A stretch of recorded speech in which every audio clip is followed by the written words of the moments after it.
Réunis au niveau du pavillon du bassin du Congo à Dubaï, les jeunes délégués du Bénin sous la direction de leur mentor ont animé un panel de discussion sur l'impact des changements climatiques sur les ressources en eau. Devant un public composite et devant le ministre de la Santé, ces jeunes délégués du dispositif du gouvernement béninois ont peint la réalité. Selon l'OMS, il y a plus de 2 milliards de personnes dans le monde qui n'ont pas encore accès à l'eau potable. Et malgré les différents efforts du gouvernement béninois et de ses partenaires, il y a plus de 20% de la population qui n'a pas encore accès à l'eau potable. Donc, dans nos localités reculées, il y a encore des femmes, des enfants qui souffrent de manque de cette ressource précieuse. Et c'est un enjeu très important. Par la suite, nous avons la disponibilité de la ressource en eau, que ce soit en qualité, que ce soit en quantité.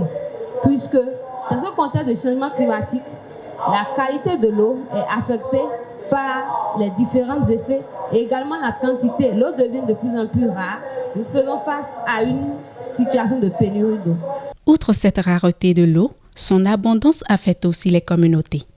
La rivière Olodio a inondé des terres, des cultures d'arachide, de maïs, de coton.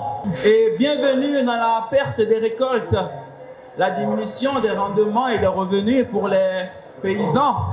De l'autre côté, nous parlerons aussi de l'inondation. L'inondation qui, quand on prend le cas de la vallée de l'Ouémé, quand il y a les crues, les producteurs se retrouvent à perdre leur culture, à perdre leur champ.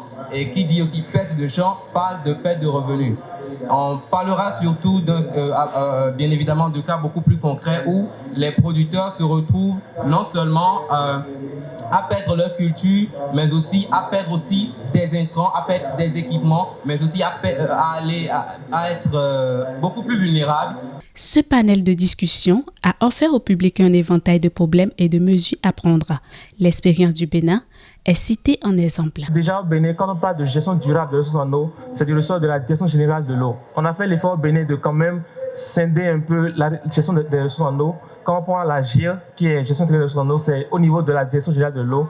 La production d'eau potable au niveau des villes, c'est du ressort de la SONEP, qui est la Société nationale qui traite de l'accès à l'eau potable. Et au niveau du milieu rural, on a l'ANAPMR. Donc c'est déjà important d'avoir un cadre juridique institutionnel favorable à la prise en compte réelle des populations.